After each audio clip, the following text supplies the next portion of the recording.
Welcome into Embrace Debate, your spot for all things Carolina Panthers, debate and topics here on the Keep Pounding Podcast Network, powered by the Fans First Sports Network. I'm your host, Desmond Johnson, joined by Cody Lachney from the Carolina Cat Chronicles. We're supposed to have Monty Fetti. We can't find him. We don't know where Monty is.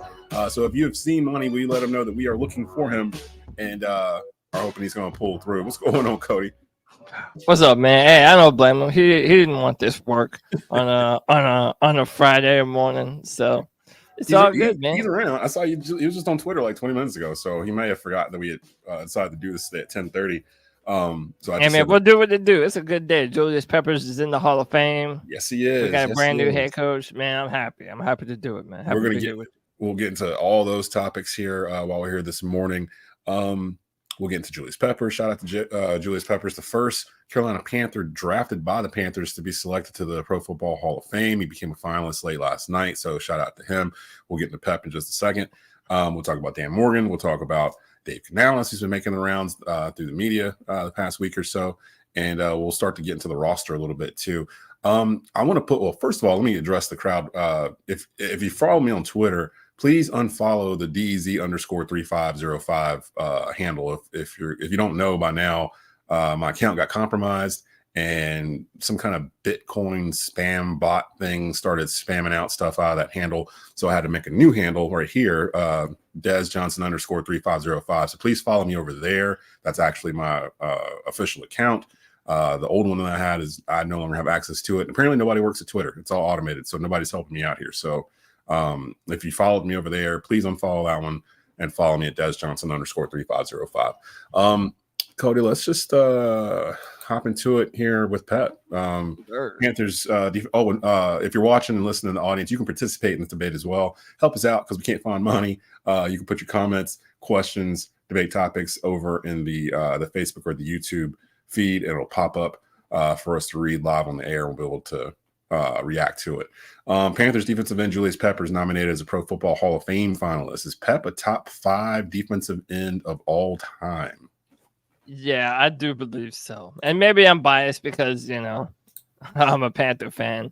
But I mean, listen, if you look at the guy that just won Defensive Player of the Year last night, Myles Garrett, right?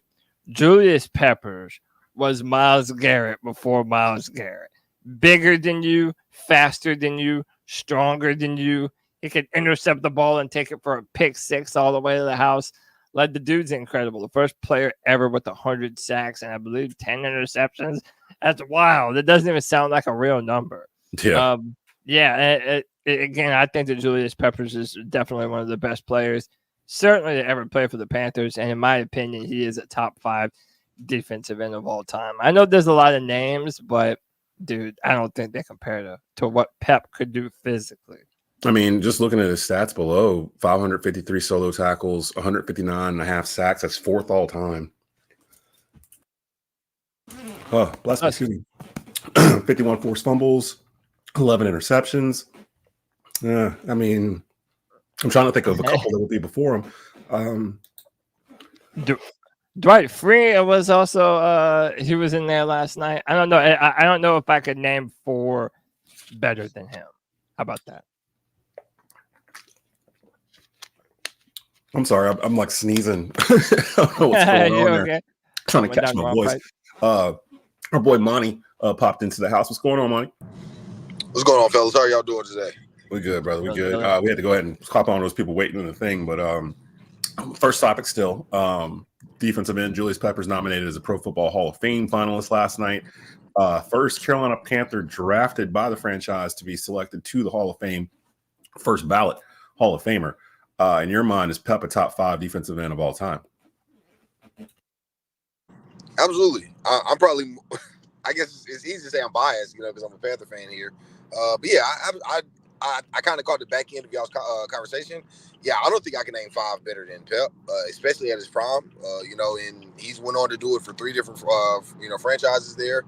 I think he definitely would be top 5, just from the longevity part of it and, just the production as well. Yeah, absolutely. Shoot in for top 5. I was trying to think. Okay, so I'll bite. I'll try to name. So Reggie White, Bruce Smith, Now, would you put LT in that category, or because he's an outside linebacker, you wouldn't? No, I'd put him as a Okay. Actually, were they playing a 3-4? I mean, he was like, outside linebacker. he was outside. Yeah, he was outside linebacker. But No, I think I would take just a straight up defensive end. Yeah. Although Peppers played outside linebacker too for part of his Yeah. career in Green Bay and Chicago. So that's a good question, actually. It- I think I kind of would put LT in there. Michael Strahan. See, now we're getting to the nitty gritty. Like, would you rather have Strahan? Or would you rather Yeah. have Pep? See, You know, I it's like, mean, you know, I'd probably take. I'd probably take Pep over I gotta Strahan. take that too. Yeah. I don't know, man. I don't know. Oh, here we I guess go. That's that 5, 6, 7 level, like right there, right? I guess because Strahan's up there too. I only said Bruce Smith and Reggie White. Who am I forgetting? Yeah, Bruce Smith, Reggie White. There's a couple I'm forgetting. Let me go look at. That's the what I'm sack list. saying. Like when you think of just pure edge, I mean, like just pass rushers, LT comes up. You know, like I know he's not an edge per se, but Kevin Green. Well, he's a sack. Well, he's an outside that's linebacker. another Panther. Yeah, he's but he was big as hell though. Didn't he play some edge?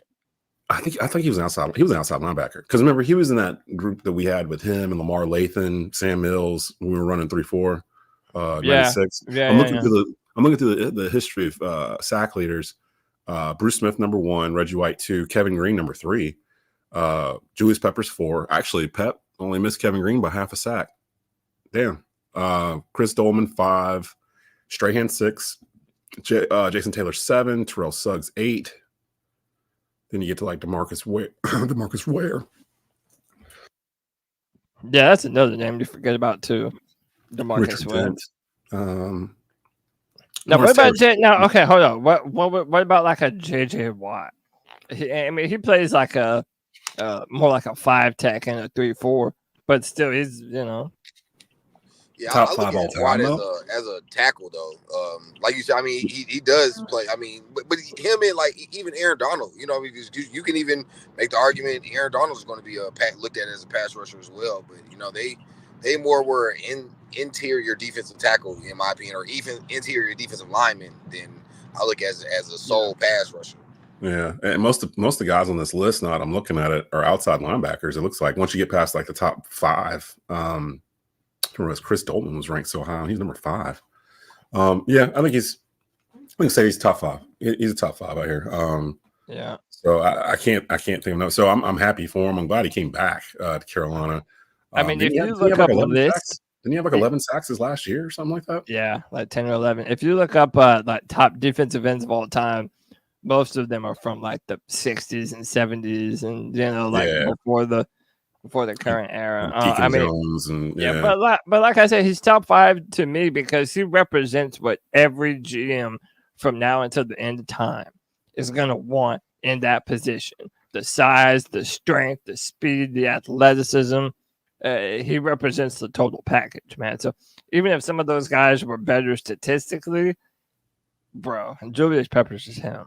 He's the only person still to this day that's played in an NCAA Final Four and a Super Bowl. So I mean, he's a freak. 6'6". The only player I can think of stature wise, like that could stand beside Cam Newton and not look small, was Julius Peppers. Yeah, like in terms of he just got a country boy, just like the ones that they don't lift weights, but country strong, man. They grew up throwing bales of hay around, moving pigs around like in the afternoon, get them in the bay or whatever. He's like one of those dudes from Eastern North Carolina. Let me move on to the next topic here, and that is actually our new head coach, Dave Canales. I've been really impressed with this dude. I wasn't expecting to be as impressed with him as early as I've been.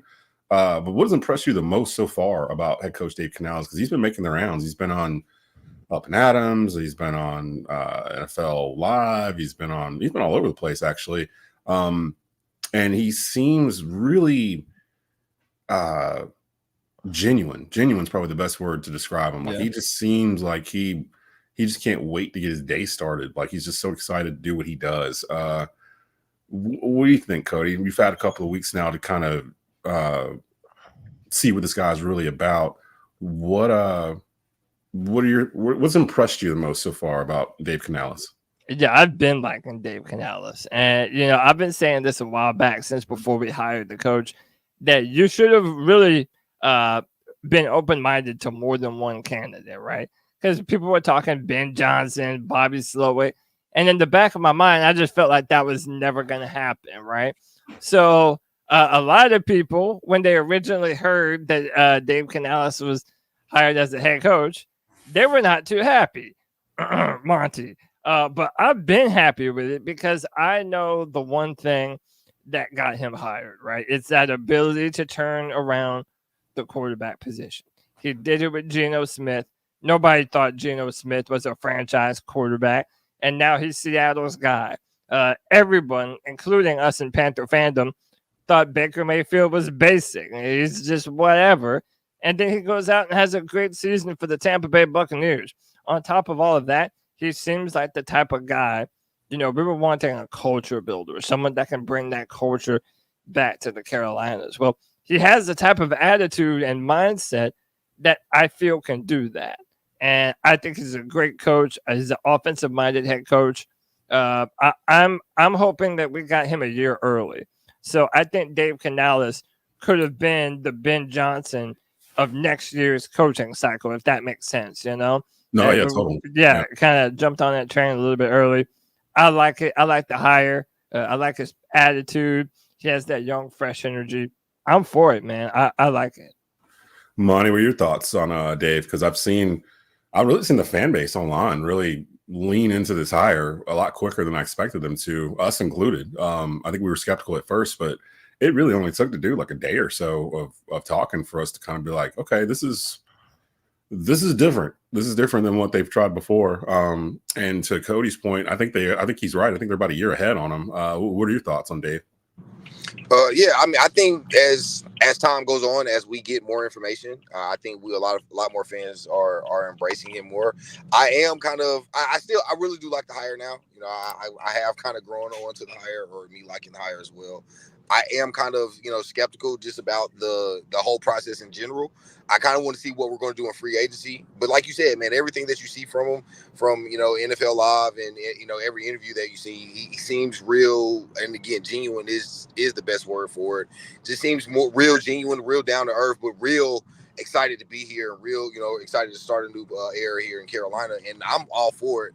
I think getting a young offensive guy to pair with Bryce, if we can get some weapons, like I said, I do want to see what we're going to do in free agency. But if we can definitely, get some weapons for Bryce, it could be, we could definitely have got him a year early. And I think that's a good way to phrase it as well, Cody. We could have definitely got, a very high end, head coach here a year early, and then that's only going to be beneficial for Bryce here in the future. So yeah, I'm all for it. Definitely want to see what the future holds before I'm all in. I think we've doubled down, or a lot of fans have doubled down on coaches before, and it just hasn't worked. So I want to see what happens next, but I'm excited. He's a complete contrast to Frank Wright to me. Thinking back in hindsight, at this point last year when they were introducing Frank and we're kind of getting to know Frank, it feels like we can talk ourselves into Frank Wright. Like at that point, like almost not resigned to it, but we were just like, well, he did play for Carolina. Well, he does live in Charlotte. This could work possibly. Yeah, and he was a football guy. Yeah, he was a football guy versus rule. Yeah, so we were like, all right, let's see what happens. But if you from day other than his hair color, he didn't really change. Like his demeanor didn't change at all from like day one to the very end. He was kind of the same even keel, just wait, things will be better kind of type of approach to it. Where Canales like attacks the day. You know what I mean? Like what can we do to be better today so that tomorrow we can be better than today? Like that kind of stuff. Like it's like the difference between proactive and reactive. Yes, exactly. Yeah, exactly. Yeah, getting out ahead of it and making the proper changes before you're forced to do so. I like that because the ones that we were getting attached to, Ben Johnson, Bobby Slowick, what happened with both of them? They both went back to their teams. So like, can you imagine if we had been putting all our chips on the table for Ben Johnson, and then Ben Johnson goes back to Detroit for a second year, and we miss out on everyone? Like, we get nobody, or like. And we were already trying to dispel the rumors that he that he went back to Detroit not because of Carolina, right? If he were to do it 2 years in a row, that'd have been That would have been wild. I Same think we with dodged Slow. the bullet. I mean, I know he's wanting to win the Super Bowl with the Lions. I think we dodged the bullet, man. I think Johnson's kind of revealed himself a little bit. I heard he's not a good interview, and that's part of the reason why he's been pulling himself back out after the first interviews. The teams just weren't really impressed with him. Like he's not like a quote leader of men. Like some of the teams will follow through a brick wall, and he's saving face by just going back to Detroit. With Slowick, I don't know exactly the situation there, but I was worried about Slowick being it more. He had CJ Stroud to play with as opposed to and pieces around CJ Stroud, so it made him look better than he would have say Bobby Slowick was the offensive coordinator here last year. Like with what he had to work with, would he be getting head coaching opportunities? That kind of thing. So I wasn't really too sold on either one of them. I didn't know a whole lot about Dave Canales, to be honest, but one of my friends that works with me as a Tampa Bay fan. And was like, if you guys get Dave Canales, you're getting a good one. Like everything I've heard about him, some positive from players, people around him, that just he's a good guy. And I like the continuity. For once, we finally have a general manager and a head coach in the same cycle, locked in, ready to go. We have not had that since Ron Rivera and Marty Herney, if I'm not mistaken. Like when they got hired in 2010, that's the last time we hired both in the same cycle. So it's new. It's different. And we did it right. We hired the GM before we hired the head coach. Yeah, usually we do just one and hold on to the other, and it usually never works. But with this, them knowing each other coming in, it feels like they might have got this right. And that's weird to say. That's really weird to say for the Panthers that they might have got something right. But it does kind of appear that they may have. Let's talk about the other part of that. Because I kind of count them as a tandem now, and that's General Manager Dan Morgan, former Panther linebacker great Dan Morgan. And I'm sure his name's going to pop up. I'll drop it here, but the Believe in Panthers pod, we decided we're going to build an ultimate 52-man Panther roster in the offseason and let the fans vote on all the positions. So keep an eye out on that from our social media. People will go in and vote on 2 or 3 linebackers, a couple quarterbacks, that kind of thing, and we'll reveal them each week throughout the offseason with me and Skylar and Jay Stu. With Dan Morgan, there's a lot of holes in this roster, fellas. Monty, which part of the roster should General Manager Dan Morgan focus on first, in your mind? It's like you said, we have. You got to take a deep breath before you process. Yeah, it's like where? It's I don't know. I mean, I'll say either pass rusher or offensive line. And reason why I say that, or because I think depending on, I think T. Higgins is either going to go back to Cincinnati or going to get a big contract somewhere else. I think you're going to organically fall into a receiver. I think receiver is going to be addressed in the draft. I would like us to add a pass rusher and add some depth on the offensive line, though. I know we're getting guys back healthy.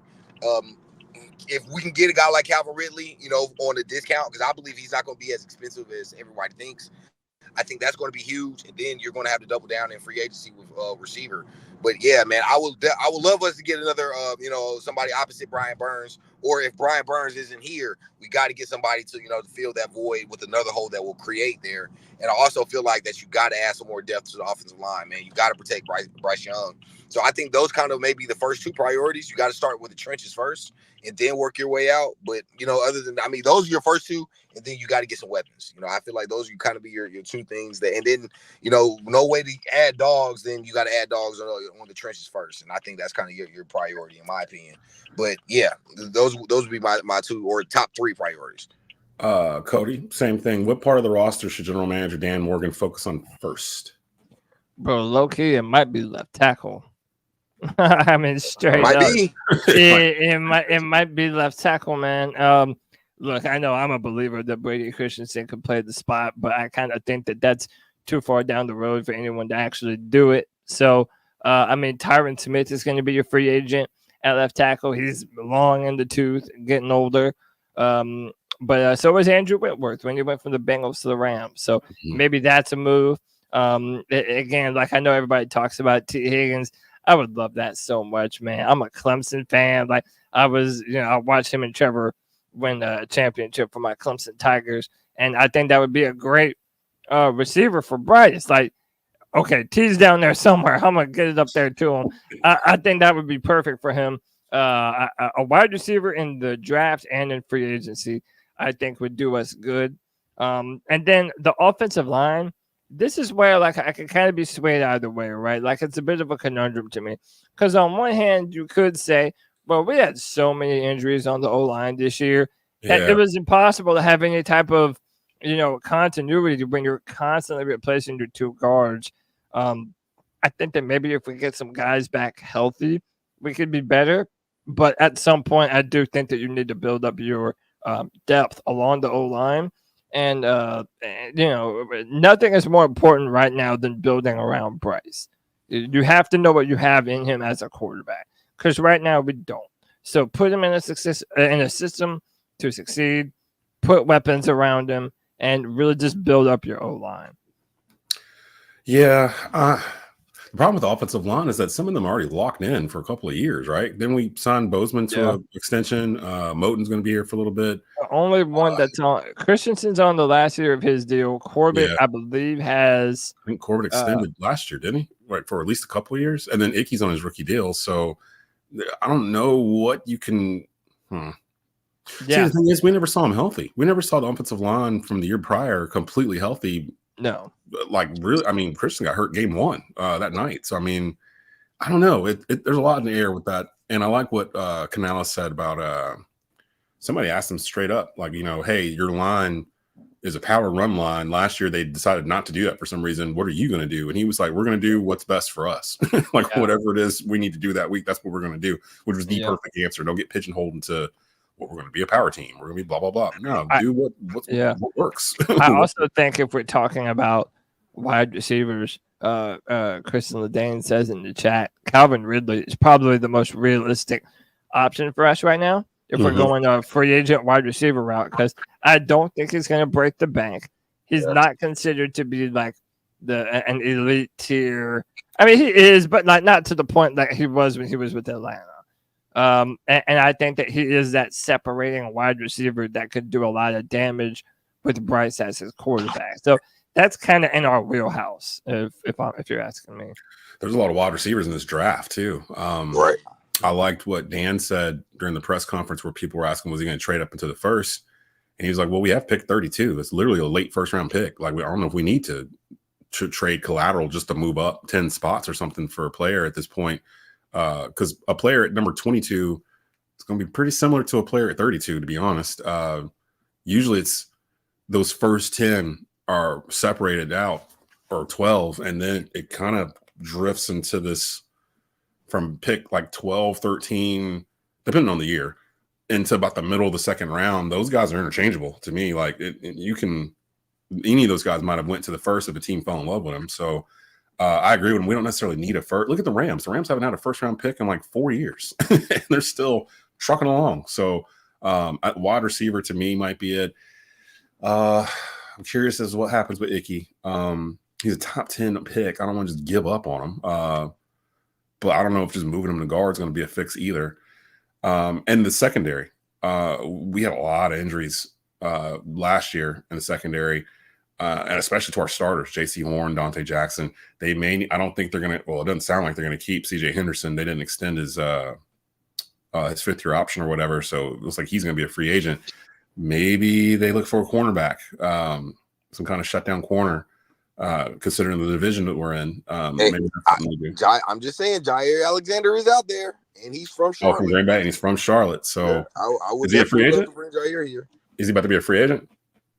I had to double check. I want to say that he's coming to this to be the last year, and I know there was like some kind of turmoil there with Green Bay. I was about to say right there at the end, whatever the last game was. No, it was when they were here. When they came to Charlotte and played, he made himself a captain or something. Yeah, and called the he got suspended the next game for it. Yeah.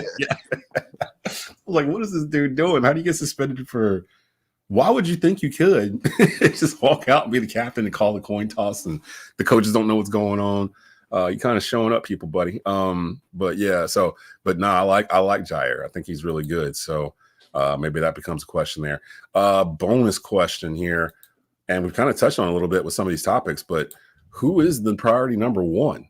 Is it defensive end Brian Burns or linebacker Frankie Luvu? And that's good. Now let's have a debate. I've been waiting for this one. Come on now. But I I don't know. Whoever wants to dive in on this one first, because this is intricately layered. Go ahead, Monty. Batter up. Yeah, go ahead, Monty. You want to set it off? Who is priority number one? Now, seriously, I think it could go either way. You know, you could convince me either way with this topic because I think both guys got to make a strong argument. I'm going Brian Burns.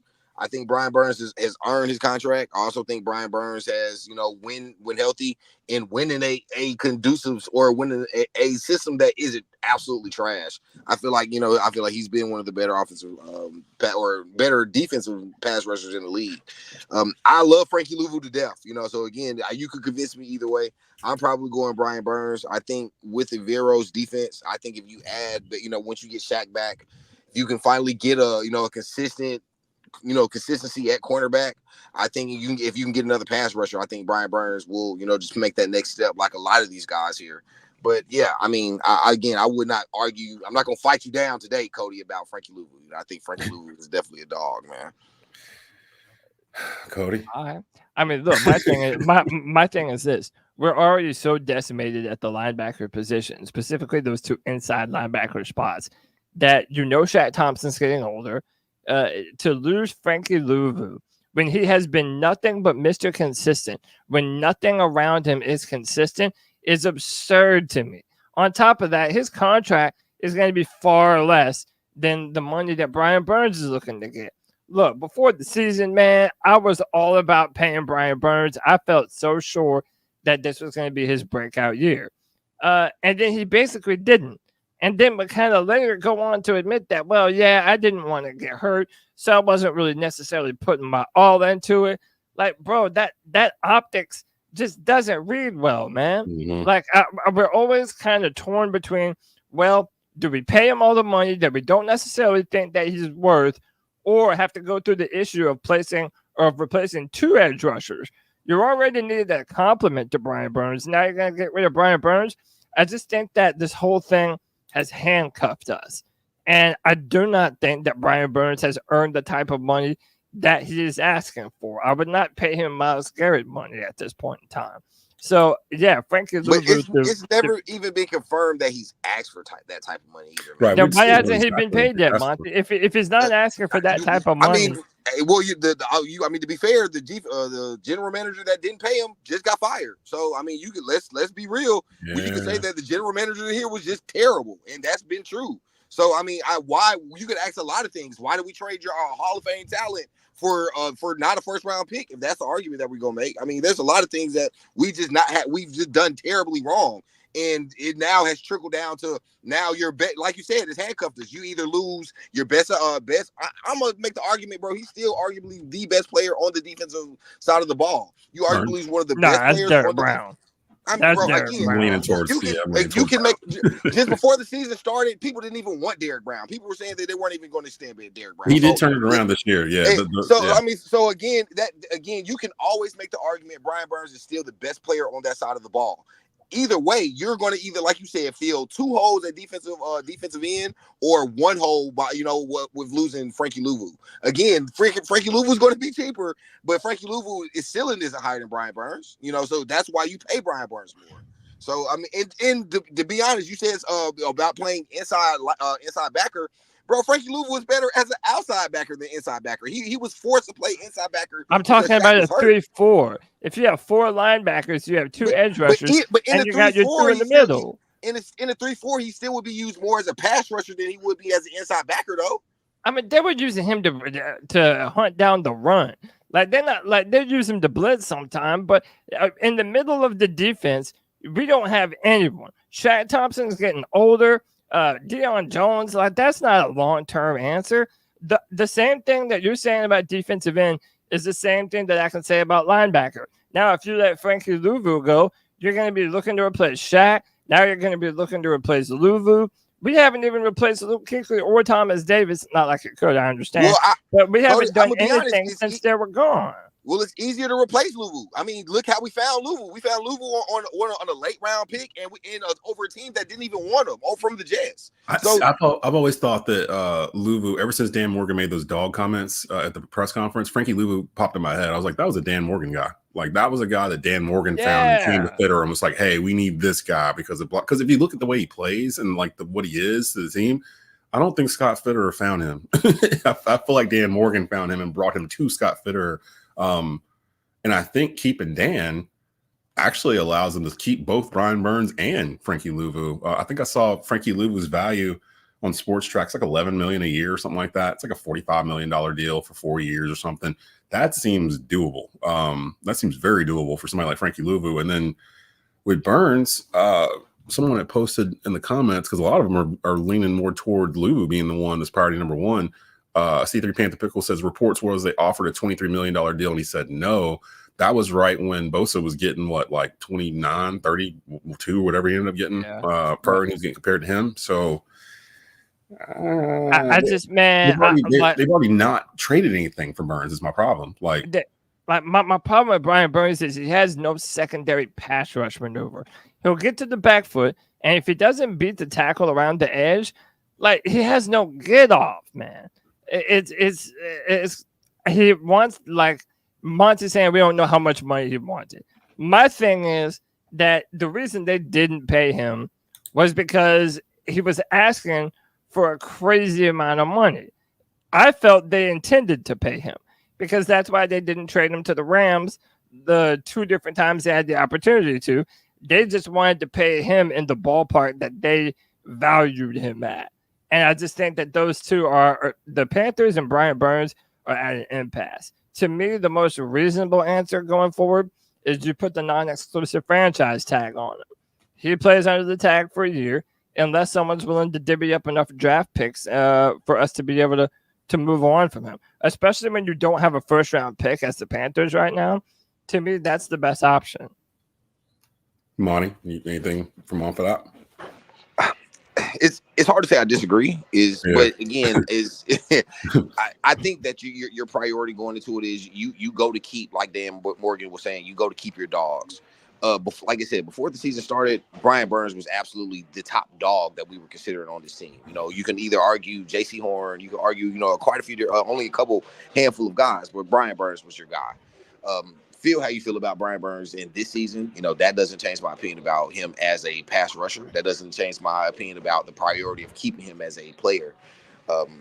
Again, I'm not saying or advocating that you lose Frankie Luvu. I would like to keep both. If we can find a way to keep both, the cap is there. You got to do it. I feel like keep your strength strong. I feel like even regardless of what the difference between Brian Burns and Frankie Luvu, Brian Burns was a first-round pick, and he's been one of the one of the highest sack numbers since being drafted. Frankie Luvu was a late-round pick, and we got him, on a late, over a trade, and we just lucked into getting Frankie Luvu. So don't tell me that you can't replace Frankie Luvu. But again, I'm not trying to lose him either. So this was tough, man, because I love both players, so I would like to see both of them stay here, man. I think the difference between the two of them is Frankie Luvu got that dog in him. That's what I think the difference is.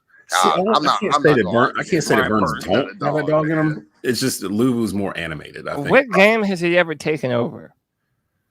What game has Frankie Luvu has never taken over a game, bro? Like let's not act like Frankie Luvu. There are plays when Frankie is in on almost every single play. Bro, there's games where Brian Burns has you can argue make the same thing, bro. Like, Burns is more than let's not make the argument. Frankie Luvu has never taken over a game. Now we've never came out of a game and said Frankie. Okay, that's fine, but a linebacker, Monty, isn't supposed to take over a game. That's not true. Your star edge rusher. Why do we look at your star edge rusher is supposed to take over a game? Why do we look at Luke Kuechly as the linebacker that we do then, bro? That's just outside linebacker. That's comparing apples to oranges. Kuechly was a unicorn, though. You look at linebackers to dominate and lead your team, bro. We've never had a game where Frankie Luvu has dominated and led our team to a win. Stop. Let's not make that. I do need to. I'm saying neither has Brian Burns. Okay, when games are on the line, neither has Brian Burns. So why are we making measurements for one player that we're not going to use for the other player? Because one of them isn't asking to be paid top 5 in his position group. That's never been confirmed, Cody. So that's what I'm saying. That not be confirmed. What you're going to tell me that if Brian Burns was only asking for like what 21, 22 We don't- million. No, And we the don't know that. Panthers But still again, said we no. don't know that, man. But again, at the same Yeah, time, we can we put it can't together, go off of a speculation, and that's what you're going off of. I want to point out something in the comments section that I'm noticing while y'all are going back and forth on this. The crowd has turned on Brian Burns like the WWE universe turned on The Rock the other night. Like It's like a new day, do not man. want Brian It's a Burns new- here. Bro, I'm it's seeing a him new go day, but through y'all it. did the same thing to Derek Brown, bro. That's It's my not. point. Y'all It's do the not exact same thing to every player 2021 every year. anymore. And It's honestly, not they did- 2021 anymore. And Derek Brown was a monster in the middle last year, throwing dudes off of Bro, him. Cody, cut it out. Because this Burns time doesn't a year throw ago, you no were one saying off that you of would be him. fine with getting Derek Brown going, bro. So stop it, bro. No, Like, I never the said narrative that. I changes said I'm Derek seeing- Brown. bro. I said Derek Brown. I said Derek Brown needed to step up relative to the other guys that play that position, like a Dexter Lawrence, like a Quentin Williams. And guess what? This year and last year, Derek Brown did that. So, okay, now I'm going to shut my mouth about it. Brian Burns has never done that, man. He doesn't throw people off of him. He put on all that weight and he still doesn't set a physical edge. He doesn't have secondary pass rush maneuvers. It's a bridge Bro, too none of far, that's even man. true, bro. Bro, yes, it is. Tell me It's one not, bro. game That's that he what's bro. took over. Their film don't support that. Statistics don't even support that. Bro, the Like, you're film just talking. definitely supports that. And I got my film guys in the chat right now that can verify that. My- There's my- so my- many my- That's what I'm saying. instances. You're- My I only don't care if issue they in the with chat support it, bro. That's what y'all can say. Y'all can chat all about it, but y'all don't ever support it. Bro. It's That's not in just the chat. true. Yeah, but dude, we had all 22 videos Okay, breaking Cody. down and showing Like I Brian said, bro, Burns that's not factual, affecting dog. the play. Well, look, Like, it's I'm not still 2021 I'm still anymore. stuck on the fan base. Basically, has turned on Burns, and basically they're perfectly fine with trading him out. It sounds like the same conversations that we were having with Christian McCaffrey. That's what it feels like. to me, Exactly. where it's like people are just tired of him not doing whatever he was advertised to Yeah, do, but people were and they'd tired rather of just the get injuries, something. though. They're just, yeah, but look what happened. Like he's Bro, offensive player of the year. Bro, Yeah, it's but not that's just a Christian different McCaffrey. scenario. It's And not honestly- just Christian McCaffrey, bro. They did the same thing with DJ Moore. They Yep. did the same thing with Cam Newton at the end of his Yep. career, bro. They do the same thing with they did the same, bro. Honestly, if Derek Brown didn't have the year he had this year, They would people still would be Derek saying Brown the same because they thing. were starting to do it last year. Yeah. Exactly. They would be That he was a rooting for bust. Derek Brown. So And they we're doing do it with Icky. do it We're every doing year Icky with a too, different although that player. might be justified a little bit with Icky. But all of our top like draft picks or whatever, there's always a point where we're questioning whether or not we should have them. It's almost like the fan base feels like it's better to have picks than players. Like they would much rather have, and that's this- why we were 2-17 or 2 exactly. whatever Yeah, last it's almost like they'd rather have this like treasure trove of picks that could turn into something or maybe not turn. But it's the idea that they're nothing yet and we have them. They'd rather have that than Brian Burns or that. But it's Christian also McCaffrey. like saying these guys are elite, they're top of the top, and they deserve to be paid at the top of the top. Well, okay, they're proven other places, but when they're here, McCaffrey was hurt. So nobody ever doubted that McCaffrey Bro, was McCaffrey was an all-pro player. nobody right. Nobody ever doubted that McCaffrey was him. And Everybody was saying that part if of the he reason was why he was hurt gonna a lot was because of well, us, the way they were using him. I mean, they okay, weren't giving him but rest days. the and all kinds of stuff. conversation, but the conversation would be different if McCaffrey had kept on getting hurt with San Francisco, because then it was like, okay, we moved on from a talented, injury-prone player, and then he goes out and has his best year. My thing is, if you're a defensive end in the NFL or outside linebacker, whatever, you are paid to take over games at the end of ball games when you're needed the most. Burns does not do that. There have been times this year when a tight end would block Brian Burns out of the play completely. And it's like that's not a top rusher, man. But you It's said just at the very beginning of this part of the segment that Burns himself said that he didn't really go 100% this year out of fear of possible injury because of no contract attached to him. So maybe some of that is just Burns didn't have the same umph in his step that he would have previous years when there wasn't money on the line. So why didn't he hold out? Why didn't he hold out? Because he then wanted you to would get have a been complaining teammate. about him holding out, bro. Stop it. Yeah, then we would have been like, we don't want to pay him because he I held wouldn't out. complain, but if you're gonna take plays off because you didn't get paid, then why are you even playing? Bro, that's trash, man. Because I mean, No, it's again, not why trash. did you pay him again? Bro, before the season started, you even were advocating that you pay Brian Burns. So because now he didn't get paid because you had the inept general manager, you blame the player. That's trash, bro. And Stop. get hurt. He did get hurt during the year and played through it. He still kept coming out and playing for a 2-17 or 2-15 team that hadn't given him his money. And really, he knew by the end of the season the whole front office was going to be in flux, so he might never get his money from the Panthers. So the fact that he continued to play through the end of the year, I'll commend him for that. I can't really sit here and say he should have been a top 5 DE this year and ignore his whole career before it. Like, I think that's the main problem. Everyone's ignoring what he did before this year. He's earned the money from his play up to this point. One year of plus 10 sacks, and that's all it requires. Are you paying him just for Alex Highsmith, the edge for the Pittsburgh Steelers, already has like 2 years of over 10 sacks. So what? And he was like a fourth round. And he was a fourth round draft pick. So what? He's still not graded higher than Brian Burns. So why does that even matter? Graded by who? Graded by who, Monty? Graded by who? The same people that grade. No. Who doesn't have him graded higher than Brian Burns? And why does that matter? Like, one has more production than the other. Why are we box score? All we doing is box score watching when it benefits us. Now, the only thing that you've mentioned is sacks. You don't mention anything else. That's what I was saying. Like, is sacks the only thing you're paying for? Because Brian Burns is a monster in the run game. That's the same thing. Okay. That's the same. So what are you paying? The number 3 total defense this year, and a lot of that's because of Brian Burns. I push the question back onto y'all. Why are you paying him other than we have no other options? We drafted him. He's a first-round homegrown talent that we drafted. He's also a 2-time Pro Bowler. Teams are coming around offering 2 first-round picks for him. He's clearly got talent. Like, it's not like we're over-evaluating the dude, but I'm not saying he's the greatest defensive end in the game today, but I'll be damned if I say he's number 15. Right, exactly. He's somewhere. I have no problem. I have no problem with the player getting played. I do have a problem when a player is wanting to be paid tops in his position and doesn't play tops in his position.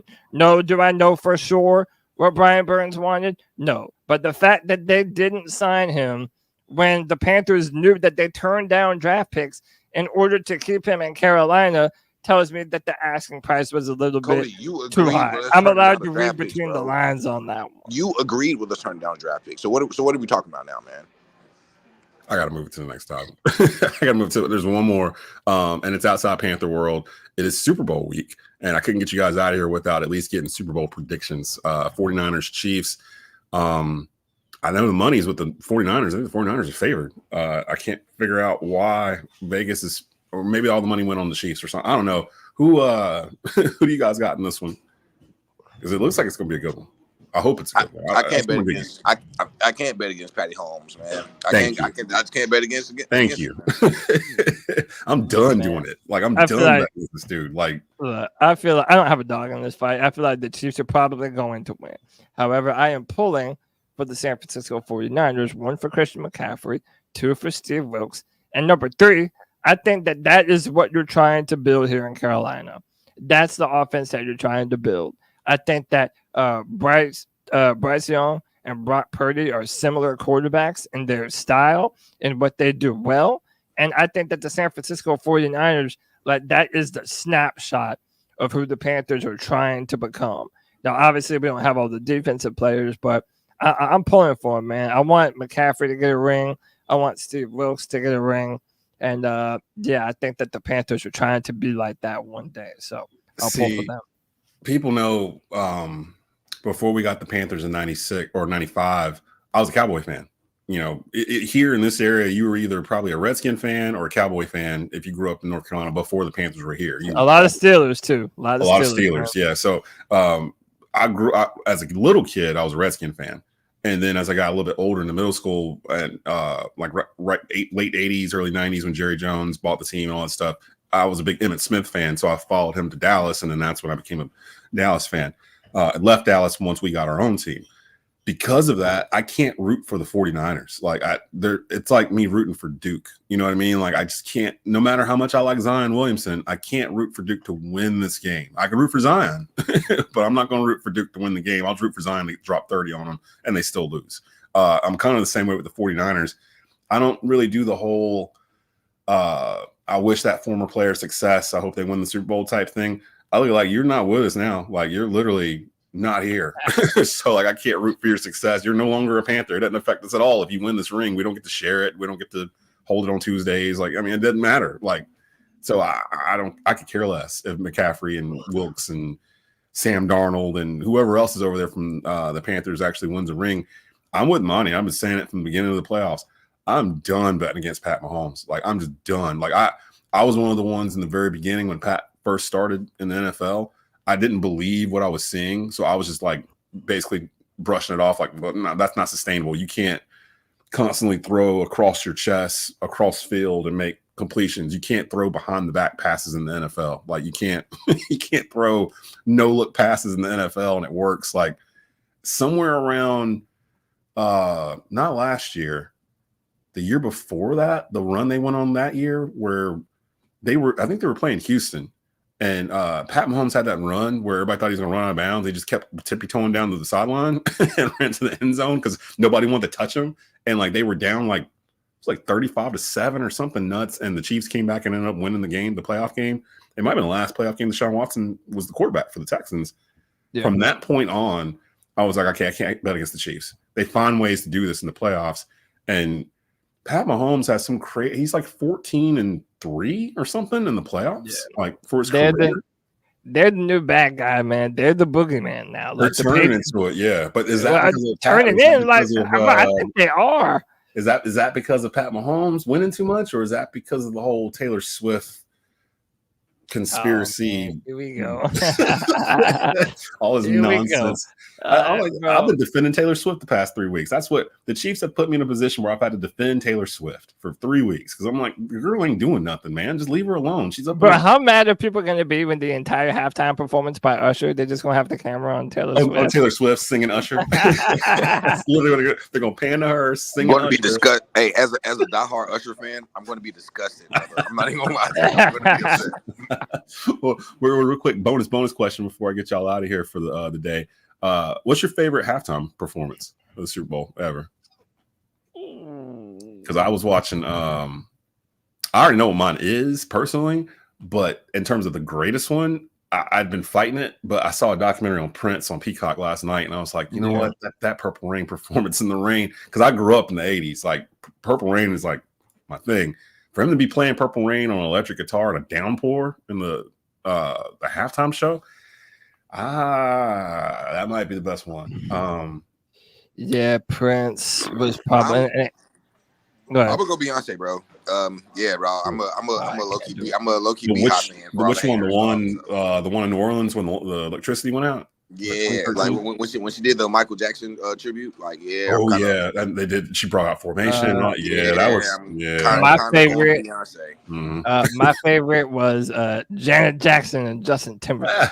That was gonna be my second one, brother. I was at a watch party watching that, and at the time nobody was paying attention to the TV but me and one friend, and he was sitting on one end of a couch, and it's like an L-sit couch. I'm sitting way on the other. And we were the only ones watching the TV, and there's like 20 people wandering around talking. So when it happened, we were the only ones that saw it. And we both jumped up and looked at each other like, did you see that? And we were the only ones in the room. Everybody's like, what happened? What happened? This is 2004, so you can't rewind it. You can't, you know what I mean? Like, I was all of 13 years old being like, I was like in 6th grade, dog. And I remember like my mom covering my eyes like, oh my God, did y'all see what happened? And it wasn't even like Detail said, wasn't even a nip. It had a sticky on it. It was the shock. It was the shock of it kind of coming out. Like you weren't expecting that on a halftime show for the Super Bowl. Yeah, because at that time, dude, that was so taboo. Like she got slandered for her career never recovered. It really is messed up, man. Like what happened to her after, like if you read Justin Timberlake's career took off. Actually, if you think about it, from 2004 on, like his solo career took off. But Janet Jackson. She was supposed to be on concert right before COVID happened because she was coming through Winston-Salem. It was gonna be like her first concert tour in like 10 years or whatever. Dang. But they ended up canceling the tour. So for me personally, though, greatest Super Bowl halftime show ain't for me. Nothing's beating Dr. Dre, Snoop, Eminem, 50 Cent, Mary J. Blige, Kendrick Lamar, like that whole thing. Like, because Dre don't do stuff like that, and Dre is like. My favorite producer of all time. So to see him do something like that and to gather all those that was a halftime show for me and like my people. Like I'm 46. Like I was in college in 2003. Like when In the Club was on like that, when Shady Aftermath was like the biggest label on earth. Yeah. I'm in college. Like literally I'm living through college while it's like the soundtrack to my college. So that to me was probably the best one, but I understand if people go towards Prince and and that because I totally get it. I'm a Prince I'm fan. thinking of like, I mean, it's not halftime show, but if I'm just thinking of musical performances, I'm thinking of Whitney Houston and that national anthem. I mean, like that's just bro, you could see pictures of it and get goosebumps. You think Usher's bringing anybody with him, or is he going to pull Rihanna like last year and just do the whole thing himself? I didn't think Rihanna was going to be good, but she was actually okay. I actually like Rihanna's performance. A lot of people said they didn't like it. I would like her performance. I was fine with it. I kept expecting somebody to pop out, and I was like, oh no, she's doing this dolo. She's doing it by herself. Like, nope. And she was like 6 months pregnant, like while she was doing it, like floating around on those platforms or whatever. I'm wondering who would come out for Usher, maybe Jermaine Dupri or I'm trying to think. No, man. Diddy been on the low. If he brings out Chris Brown, I think that may top it all because him and Chris Brown got a couple songs together as well, and they've kind of broke into a Michael Jackson neck and neck. Yeah, dude, that'd be dope. That would be because see, it's all about being viral. It's all about viral moments at this point. Like, can you do something in this show that people are gonna be talking about the next day? Right. I don't know. Having Chris Brown the year after Rihanna, that's kind of wild. I'm just saying. Hey, that's all they're gonna talk about for like the next 3 years, bro. Now you got to do it. Now you got to do it. Maybe so, man. Coldplay was the when we went to the Super Bowl in 2015. It was Coldplay. It was somebody else too. I blotted that. Yeah, it was Bruno Mars, Rihanna, and Coldplay.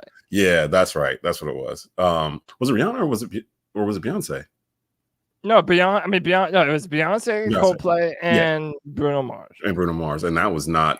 They just didn't mesh together. So I don't know. We'll see. Usher, Rock Nation runs the halftime show. Jay-Z and them boys. So we'll see what they do there. Did you guys pick right? Me and Monty picked the Chiefs. You picked the 49ers. Yeah, I'll pick 49ers. All right. So we'll see here. 49ers Chiefs Super Bowl Sunday on. So it's on CBS and Paramount Plus this year. So definitely check that out there. We're going to go ahead and get out of here. Appreciate everybody stopping by this morning and joining us. Make sure you go rate and subscribe. C3 Podcast, their YouTube channel. Go subscribe to them. Go subscribe to the Tobacco Road YouTube channel, youtube.com/@Tobacco Road Sports Radio, where you can catch this. You can catch other shows in the Keep Pounding Podcast Network. There's an interview with Fox Sports Chris Myers right now. That's up right there, as well as the Cat Cave. Believe in Panthers is there. Myself, Jonathan Stewart, and Skylar Callahan from Sports Illustrated weekly analysis on the Carolina Panthers and much, much, much, much more. If you live in the state of North Carolina and you're a sports fan, definitely come check us out there. For Monty, for Cody, I am Dez. Again, if you're following me on my old Twitter, please don't. Go to the one that's right there. Des Johnson _3505, because the other one is trying to give you Bitcoin advice, and you don't want that. You don't want that advice. So just unfollow that one, go to this one, and we'll see you guys next time here on Embrace Debate. Keep pounding.